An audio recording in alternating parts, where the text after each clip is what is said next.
and welcome to Finally Fabulous with me, Kate. Finally Fabulous is a podcast that shines the light on some incredible women as they embrace what we like to call their fuck it moment to bring the joy back into their lives. Today, I'm joined in Reigate. We're on the move. Finally Fabulous is now mobile by the incredible Georgina. Hello, George. I call you George, actually. George is good. I don't call you Georgina. George is good. Who does call you Georgina? Only when people that are telling me off, generally. Yeah, that's always the way. My name is actually Katie Anna. And then my mum tells me off. You know, you're in trouble, don't you, when you hear that? Yeah. Oh, and definitely the bank. Yeah. So we're delighted to be here today, and beautiful sunshine as well. And we're sitting in George's kitchen, which is lovely, very busy on many days, I imagine. So George, you and I have known each other for about 7 years. Can you believe that? I can't believe that. That's terrifying, actually. Terrifying. So let's not dwell on that. Yeah. Where does the time go? But what strikes me really from the minute I met you was you just get shit done. You're massively talented in everything you do, and you're extremely creative, fantastic communicator. And more than that, just really kind and really generous with your time and your advice and support. And there's always like a lovely calmness. I always look forward to our conversations. Well, because I'm absolutely privileged. I wasn't expecting that at all. No, I'm absolutely privileged to have you in my tribe and as our guest today. So, you know, it's really fantastic for us. Thank you for having me. So Glad to be here.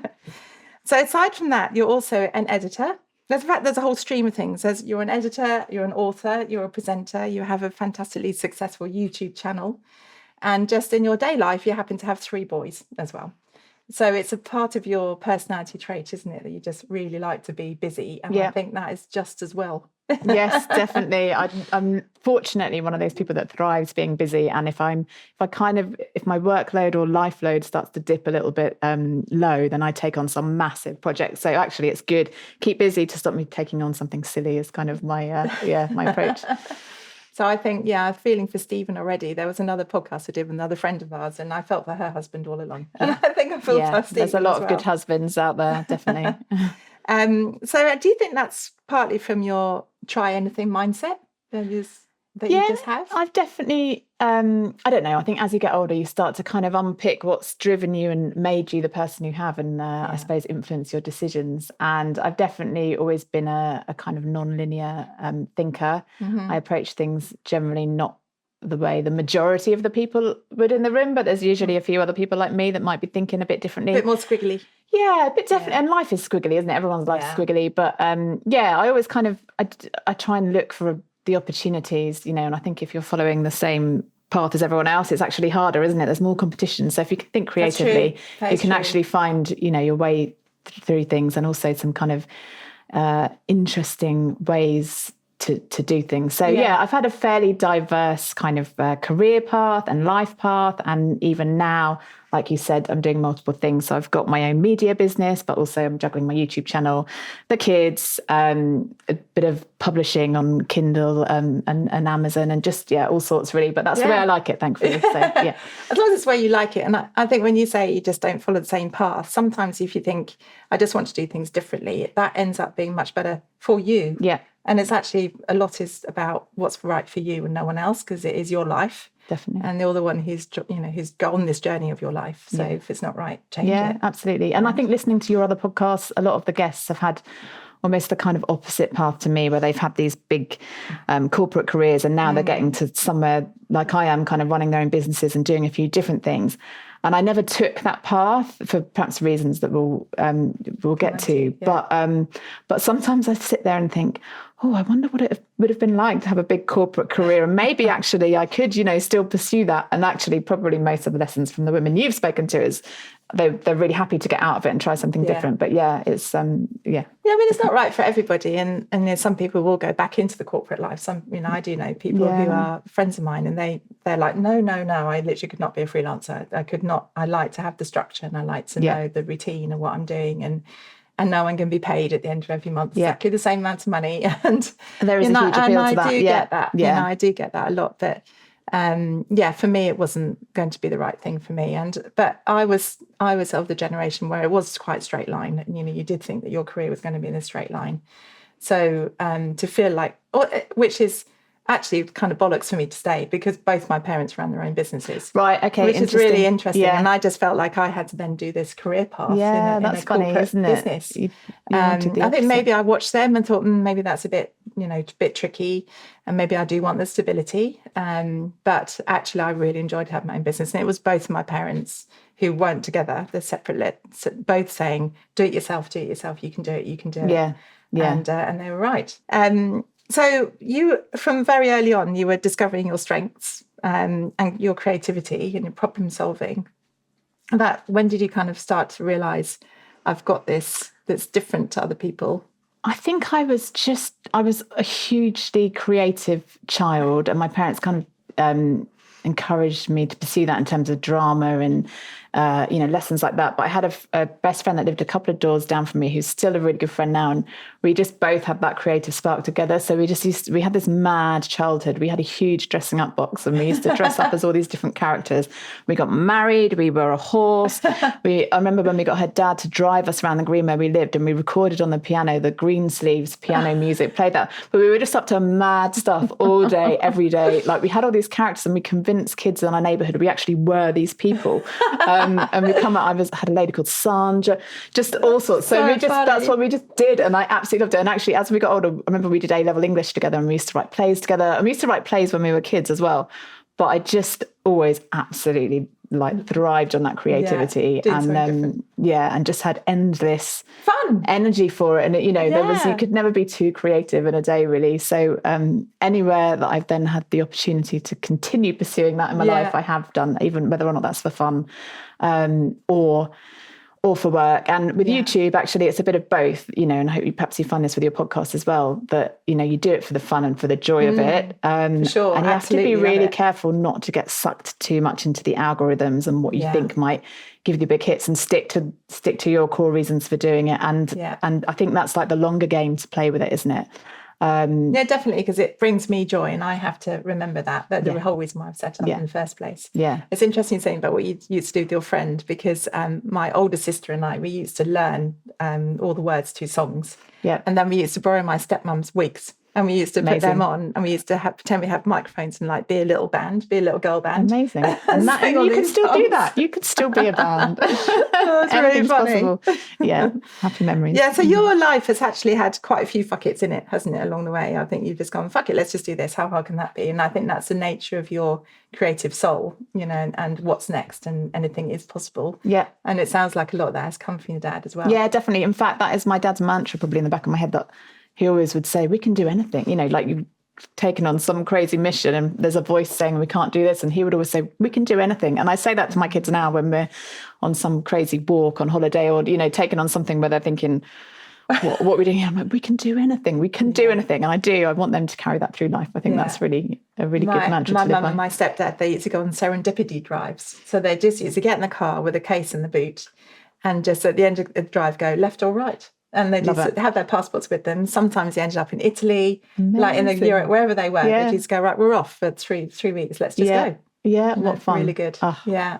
Right, so we're going to dive straight into probably your most recent fuck it moment, which was being diagnosed with ADHD.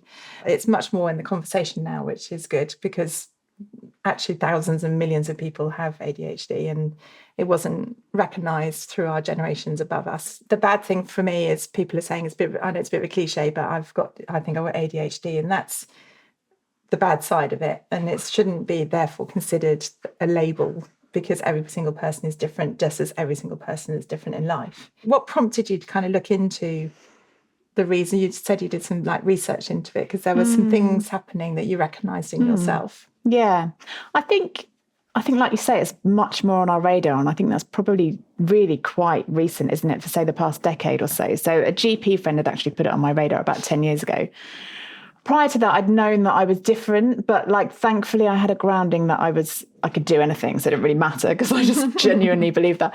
But, I felt quite capable at primary school, very typical pattern. And then I went to kind of senior school, and the bottom fell out of everything I did, and I couldn't organise myself. And I suddenly was doing really badly, despite having shown, quite a lot of capability before. So that's like a classic story. And I managed to pull myself up, but I started to recognise that then I wasn't necessarily kind of processing and learning in the same way as everyone else. Interesting. But I got through that, and I got to university. That must have been quite tough, especially as a child. You must have thought, what's happening to me? Why am I different? Yeah, and am I just stupid? Am I just useless? Am I just lazy? All those questions that come out. So, yeah, I found a path through it, but it wasn't there wasn't the support there because no one knew, did they? No one understood that's what it was. So I was in that contingent of people that just couldn't quite get it together, though they'd kind of showed capability and promise. So I found my way through that.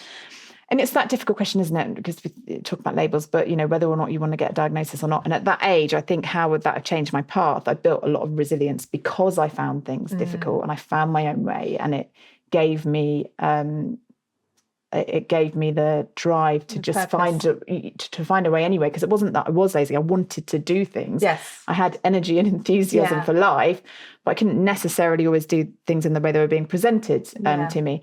But I also found that I thrived on being busy. I loved anything. I started waitressing when I was like 14, and by the time I got to college, I used to do 7 waitressing shifts a week. It like more than a full-time job, as the same time as doing my A-levels. But that was me. I just loved, that being on my feet, being busy, the dynamic, meeting people, everything. It was a great kind of mix for me. A really good combination. Anyway, so I always had this thing in the back of my head of like, why sometimes can't I? And I remember distinctly at school, it was things like science and home ec, like the instructions would be given, and I just wouldn't have been able to hold them in my memory and process them and respond to them. And I remember being that annoying person that was always then tagging the sleeve with the person next to me going, what are we doing? What are we doing? And I think, well, you've just heard it as well as me. So like, why? And it was that kind of thing. So then that fed into a self-narrative of, oh, well, I'm rubbish at science and I'm rubbish at the and so I do feel a bit sad that I cut those things off for myself. And I thought I was, they didn't really know what to do with me in science. They said, well, you just do one science and we'll just try and get you through that.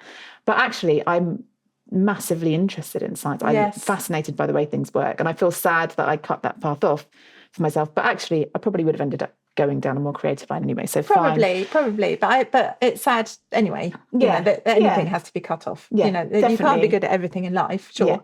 But if there was an opportunity there for you and you cut it away because you didn't understand why you couldn't do it, then it's definitely not about that. There was something there in the back of my mind that was making me think about ways that I went about things and struggles that I had, and concentration issues and forgetting things that people told me, and losing the train of thought and not listening, all those things. And so then I'd had this ADHD thing in the back of my mind, and actually, as you know, I've got a YouTube channel, and I think there's been all this background kind of threads, weaving together really that led me to the point of deciding I wanted to get a diagnosis. But people had said on some of the videos I'd made on there, I really appreciate the way you explain that. You put it in exactly the right amount of detail that I need, and I really find it hard to come across that. And that made me think, well, that's because I've explained it in a way that I would understand it. Yes. That's really interesting. So that kind of made me reflect again on whether or not there was something different about the way I was, learning and wanted to learn. So I actually leaned into that a bit and created more content with that in mind, thinking, actually, hold on a minute, maybe you're the minority in the room, but in terms of the worldwide population, there's going to be a lot of other people out there in exactly that same situation. So I had all that going on. And then more recently, there is exactly, as you were saying, everyone's got ADHD now, is this thing that we hear. And I was coming across people telling me they had ADHD, and I was thinking, oh, I think I've got ADHD, but I didn't feel comfortable with saying it was self-diagnosed. So I just wanted some clarity, really, to be able to contribute to the kind of conversation and throw my hat in the ring, really. But having an ADHD diagnosis, to qualify for an ADHD diagnosis, doesn't mean that you are automatically disabled, that you automatically need, additional measures. It doesn't mean like, right, I'm here now with my ADHD and you've all got to start working in the ADHD. It's just, but I think where there's the tension, I think people feel maybe a bit threatened by it. Yeah. And so I think that's about understanding and also why. Some people feel embarrassed, don't they? They don't want to be labelled with anything at all. No, but even the people that you tell. So I think when you say to someone, I've got ADHD, and they roll their eyes and think, oh, everyone's got ADHD now. Why does it matter to them? So why would they have a negative response? Well, maybe because they think it means that they're going to have to do more and you get to do less because, it's a license to lower expectations or lower, which I don't, in my case, I don't think it is. And I think there's people that are it's just a different way of doing things, going about things. The problem is, I think it's almost like there needs to be like a little script around. This is it. So I think I kind of got to the place where I felt like if you were going to maybe disclose it, you need an and what, really. So this is what my kids say to anything I say to my kids. They go, and what? And I said, well, actually, that's a fair point, isn't it? Like, give me the relevance, give me the context, and your and what might be different for different situations. So if you're talking to your friends and you're going out for dinner, you might say, look, by the way, guys, I've got ADHD and I probably know that I interrupt you quite a lot and I sometimes lose my train of thought or lose what you're saying. And so, feel free to just tell me to stop interrupting you and I'm going to really try and work on that. But, that might be your fun and what in that scenario. But in another scenario, it might just be I'm in a lecture or, and I sometimes do find it hard to follow it and I might need some notes afterwards. Or I've found my whole life that I've kind of blustered my way through either not understanding an instruction or not listening to someone because I've switched off, even though I'm really interested in what they're saying. I've just got distracted. And then I'm going around this whole ridiculous thing of not wanting to admit that's what I've done. So trying to then extract the information from, whereas I could have just said, no, I'm really sorry, I've got ADHD and I switched off for a second. Could you just repeat that? And it would be so much easier for them and for me than me going, oh, was it crap? So I think there's definitely benefits if you think. Yeah. And it also helps people then with how to communicate to you because a friend of mine, I know if I send her one great big, and she'll know who she is, if I send her one great big long text message, she'll go, no.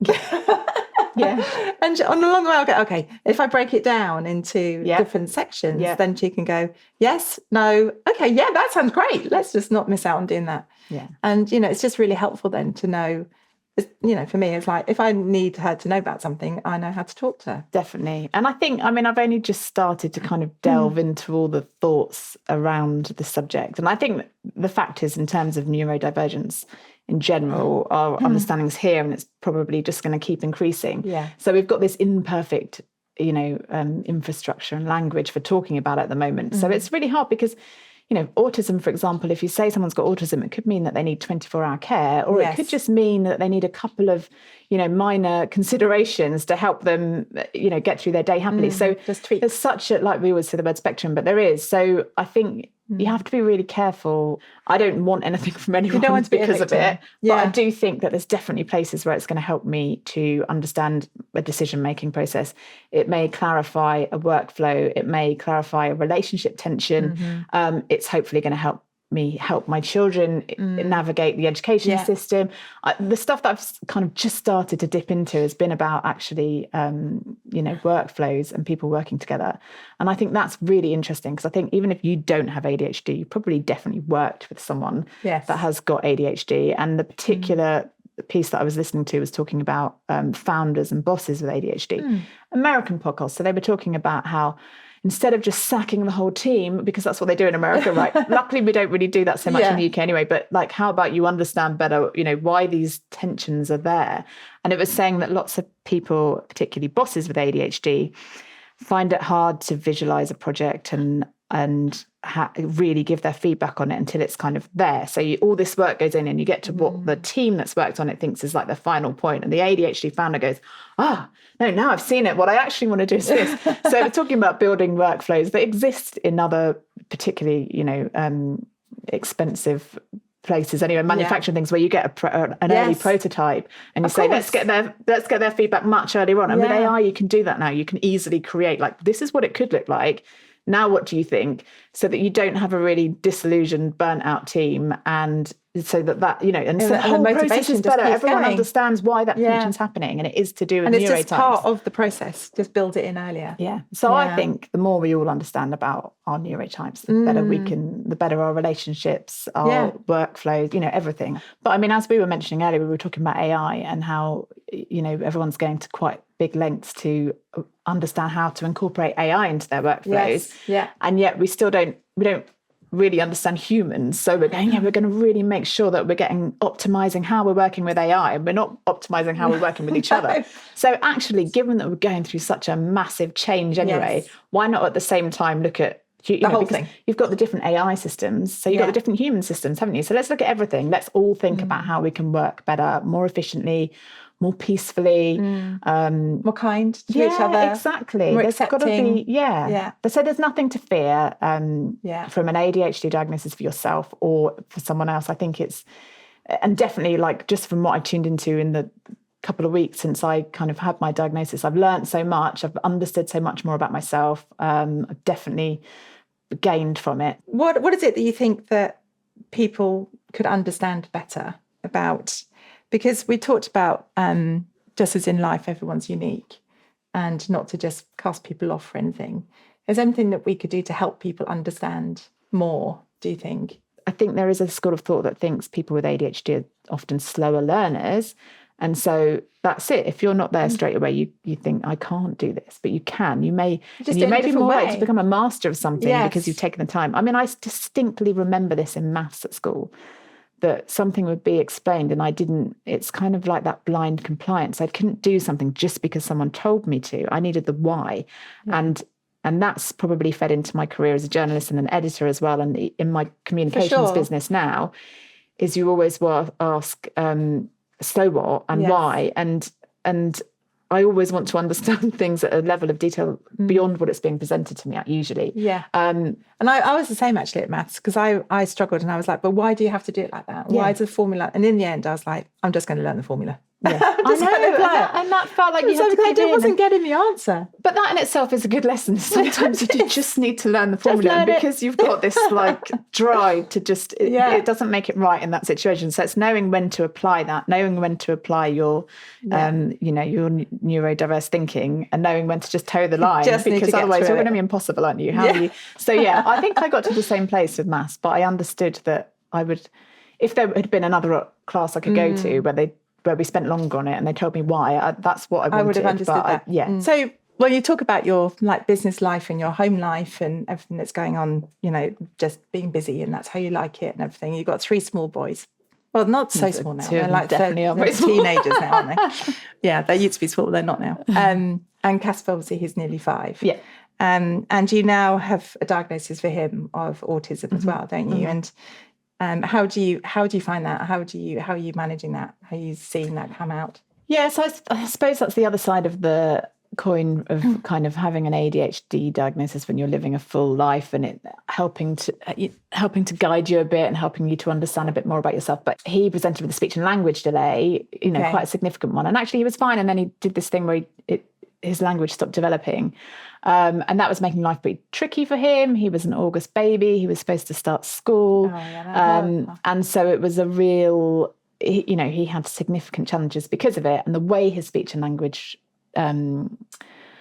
difficulties were presenting, it was kind of married with autism being the obvious diagnosis, I suppose. But the thing I found difficult about the time when we were waiting for his diagnosis was that even when it's something quite pronounced like that, there's still a long waiting list. I mean, on the NHS, it was 6 months, at least 6 months, to even get a speech and language therapist to assess him, to even highlight that he had an issue. And then you would have to wait a significant amount of time after that to get any kind of therapy. And so you've got like a year's potentially passing by while they're getting absolutely no support. And actually that gap is widening between them and the other children during that time. And it's the time when you want to be helping them the most. But what I kind of noticed around me was that people were so nervous of having a autism diagnosis that they would be in denial that there was a problem. Right. If that was happening with their child, and they're just like wait and see. But the problem is they're then not getting the support. So the system's really bad, because I think people are tiptoeing around you. I found first of all they're tiptoeing around me, not wanting to say the word autism. So I had to just be quite frank and say, look, I think you may have autism. Like let's work with that. So what I ended up doing. That's been so helpful for people, because people are in that way going, oh, I'm not quite sure what to say to Georgina. I'm not quite sure how to have that conversation. It's such a bad system that it's creating that dynamic, isn't it? Sure. So I had to just face up to it, because I thought if I don't, I'm delaying any sort of progress he could be making. And fortunately, we've had an amazing neurodiverse speech and language therapist, like a group of therapists, and they were able to help him, and we got on their list. But initially I couldn't find a single therapist privately to assess him. Everyone was booked up. I couldn't find any support. It was a nightmare.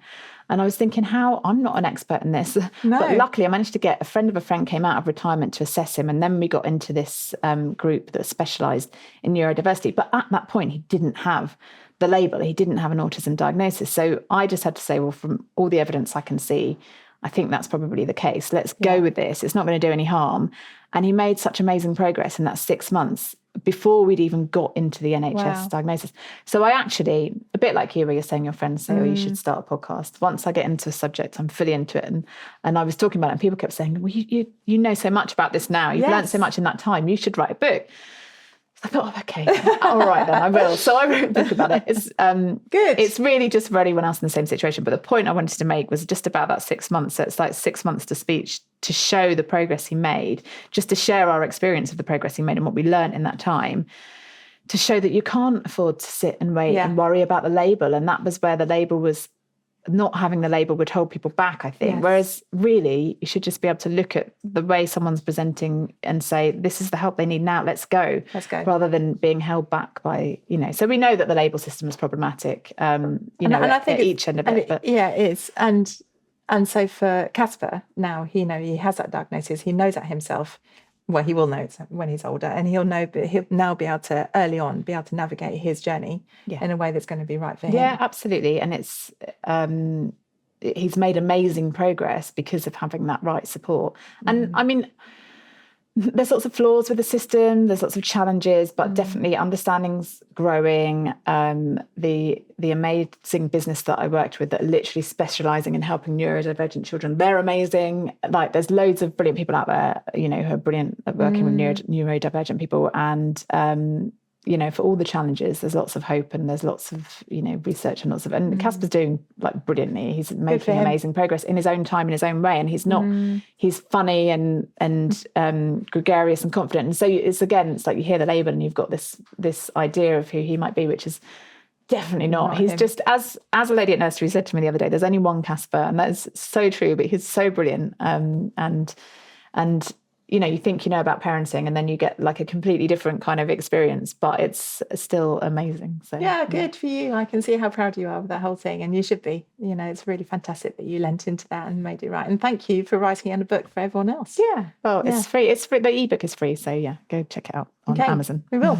So when we look at your life, so you started your YouTube channel during post-illness recovery. So you've been through quite a tough illness, haven't you? And you were thinking, I've got to do something that's going to lift me out of this, whilst I can't do quite a lot of things I do every day. Talk us through that. Talk us through that journey. So I had a post-viral illness, which at the time I had, it was like back in 2016, it was pre-COVID. So now I think people are really familiar with long COVID and just how debilitating something like that can be. But, the kids were young and there was viruses coming in and out every week. And then I had a virus that just floored me, and it took me years to recover from. Wow. But I was really, for, a year or so, just I remember I'd have to get everything I needed for the day and bring it downstairs because I didn't have the energy to walk up the stairs multiple times. It was tough. But as I, slowly started to pick my way out of it, my world had got smaller, and I needed something to think about. Like, this is the case with anything challenging that's happening in your life. If you're just thinking about it all the time, it's getting worse, isn't it? So I just needed a complete distraction. And I'd helped my dad a bit on his YouTube channel. We had a bit of camera equipment kicking around. We were just about to start an extension.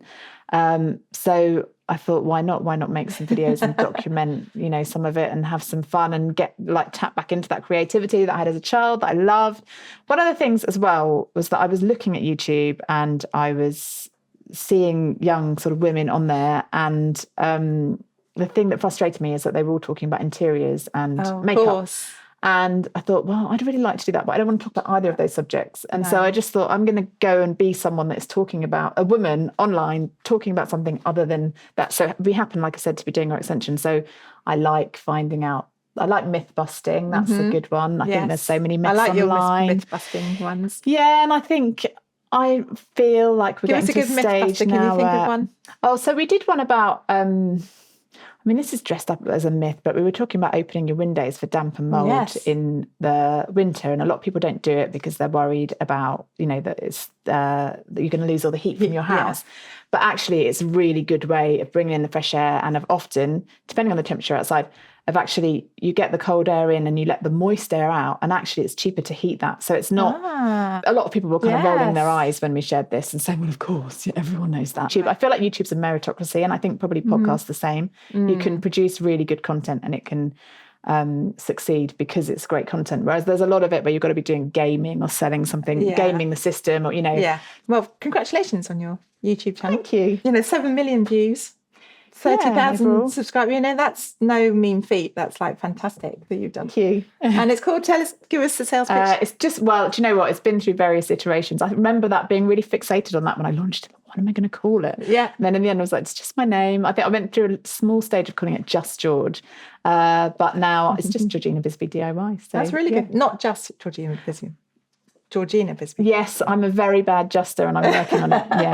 Yeah. What I'd really like to do is lean into some of your stories. So there are a few stories that you've talked to me about and one of them I remember when you said to me, I've just got a phone call from the BBC. And I was like, okay, but you've got a tiny child. And you went, yeah. So I've just got to do that in the morning and then I can talk to you in the afternoon, I think is what you said. I think, and so actually, when I had Casper, I was by that point self-employed, so I was still working crazily. And then I was in the hospital having just given birth to him. And as always happens, then I got an email actually from the BBC saying, we're doing a feature on the news about the price of building materials. And because I have my YouTube channel and I've been talking about building, they wanted a perspective on, why the costs were rising. Would you be available? I think it was that evening. It was either that evening or the next morning, literally the day after I'd given birth. And the normal person would say, no, actually, I've just given birth. But I thought, well, BBC doesn't call you every day, does it? No. So we'll do it. So this very kind midwife in an impossibly busy maternity ward gave me 10 minutes in her office. And I obviously had like the clothes that I took, I found a smartish T-shirt and then had a newborn, so I was feeding him at the time while I had like the phone balanced doing the call because it was live, and then I could see his hand was like coming up into the shot. This is going, but hilarious. I mean, that was all a blur. I don't even remember doing that, but I don't generally say no to anything. You just think, why not? Why not go for it? So, and Casper is also famous. His hand now famous. Very famous hand. Yeah. Okay, so we'd like to talk about some of the takeaways now that we want people to take on. One thing that I take away from your story, particularly when you were coming out of your recovering from your illness, is finding something. If something's not right and it doesn't feel right for you, and you're struggling to get out of it, is do something that feels right for you that you're confident in. So if it's your creativity or whether it's climbing a mountain or whatever it is, do the thing that's right for you. Yeah, and I think just do something completely different. Take yourself in a different direction from whatever is, consuming you or whatever holding you back, whatever you're stuck in. And sometimes there's things beyond your control going on. Like being ill, I couldn't make my recovery faster really, other than just having something else to think about. Was just because you need hope, don't you? I think, and sometimes for sure. If there's something going on in your life and just fresh, just new. Take your brain in a new direction, take your body in a new direction, and it doesn't matter. I think, I don't know if you felt this starting a podcast, but sometimes we're massively held back worrying what people think about what we're doing, and you're thinking, oh, they're going to go, what does she think she's doing? What does she know? And we've got these voices and telling us, that we're not up to it, or we shouldn't be doing it, and all the rest of it. And actually, I think probably from being ill and kind of losing my day-to-day reality a little bit anyway, nothing mattered really, That's interesting. It took away that layer of judgment, and I thought, well, actually I can do anything, it just changed the way I saw the world, I suppose, a little bit. And I thought, sod it, why not? And also, I think the people that you're fearing the judgment from aren't the people that are doing it. If Mr. Beast had come on my YouTube channel and said, you're rubbish, I might have thought, okay, you're right. But the people that I was imagining were judging me weren't trying to do it themselves. So why would you care? Yes. And half the time no one's judging you anyway, but you do build these reasons why not, don't you, in your mind. And actually, the interesting thing is that you're learning on the job live, aren't you? So I look back at the first videos I make and think, oh my God. But I leave them all on there because I just think it's an honest part of the journey for other people to go, oh, okay, now you can, you can do a reasonable job. And again, you're judging yourself. But other people probably wouldn't even think that. Yeah. Now, I went to an amazing thing on Friday, actually, last week. And going in, I felt like, do I actually belong here? Because some of these people are like superheroes. And when I got there, it was just like an equal level playing field, and everyone was there for the same reason. So it didn't matter how successful or not successful or what stage of their journey they were on. It's just everyone was there to talk about the same thing. Yeah, so that made us all equal. Yeah. And the person who was running it is a person called Rosie Nixon, and her premise is all about reinvention. And there's always these many lives to come along. Yeah, that's a nice idea. And it was it was just perfect for what we needed it is a kind of along those lines. So I met her, she was running this course, and I told her this, and she was just like, oh, that's so lovely to hear, and she was just a lovely, normal, kind person. Yeah. And, and there are lots of lovely, normal, kind people in the world, and they're not actually all out to judge you. No. So very much just kind of go for it, put your stuff out there. And it won't be perfect. But it won't be perfect. It might not even work. And it doesn't matter if it doesn't work. Just put it aside and carry on. But just have a go. And if there's something you really want to do, don't just not do it. Yeah. Because you're not going to be perfect at it straight away. Just, I used to watch a YouTube channel where they used to say, Think Media, and they'd say, just press record. And I always thought that was quite good, actually, just, because a lot of people build up so much and there's so many details, they've got to get everything right before they go and do it. And you're never going to, it's a bit like having kids. There's never a perfect time to have a kid. Sometimes you just got to go, right, we're going to muddle our way through this. And somehow it'll happen. Yeah. So I think another takeaway that comes across from the way you're talking today is about not needing to fit into a particular mold. Yeah. You feel that? Yeah, I think that's true. I think, you do you. Yeah. To borrow a well-used phrase. To kind of getting out that mindset of what you should, be doing, and leaning into what you could be doing, what you can do. And it doesn't have to be perfect to start. Nothing has to be perfect. But I think also sometimes talking to people who are thinking about starting their own business, or maybe it hasn't worked out for them, or even younger people trying to get into the workplace, is kind of building this ideal of how things are going to look. And it's a bit of a fantasy, isn't it, sometimes? So I think sometimes you just have to get on with it and try what's available and try things and do things yourself and have a go and experiment and embrace the kind of messy experiences along the way. But if you're hankering after like the perfect job or the perfect pathway somewhere, you're probably never going to find that. But there's nothing wrong with just working things out as you go and refining them and learning on the job and learning live and learning publicly. That's what you're doing, isn't it? With the YouTube and a podcast, everyone is witnessing your learning journey, which I think is amazing and inspiring. But you kind of got to be willing to do that, haven't you? Willing to do that, and also being honest about that. Yeah. And just saying to people, it's like, we're learning this. I haven't done it before. Yeah. And that it will get better as we go along. Confidence will grow. Absolutely. Different things will happen. What brings you joy? I think being creative, actually. Yeah. Just anything that kind of challenges that creativity. And I think that's like from a production, producing a book or a video or something like that, but also just like being creative with the kids. Like, I think that's the best childhood, isn't it? And just going out without a... And what does that look like, the creativity with the kids? Is it like, I think like people playing? People don't always play with their kids, don't they? And I'm not judging anyone that doesn't, but I enjoy playing with my kids. You'll find me on the trampoline. And I think like that's been part of the speech and language journey, actually. Is the first thing I learned was that communication isn't just about speech. And so you're, playing peekaboo and you're making sure that you're getting that engagement that you naturally do, but you have to do it a bit more when you're trying to overcome a speech and language challenge. But just getting out there in the big world. And, we spend hours beachcombing and metal detecting. We've got a metal detector. Love that. We used to do a bit of magnet fishing. That can be a bit risky, magnet fishing. Fossil hunting. Sharks tooth hunting. My kids have got a little YouTube channel as well, actually. We've got a sharks tooth hunting video on that. They love it.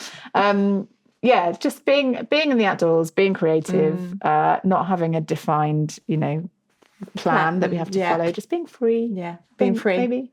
Brilliant. So I would like to say that you are finally fabulous. You're very, very much so in our eyes.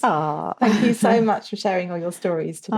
Thank you. And I'm sure I just feel there's many more stories that we can get out of you another time. For your next podcast. So thank you so much for today. Really appreciate it. Thank you.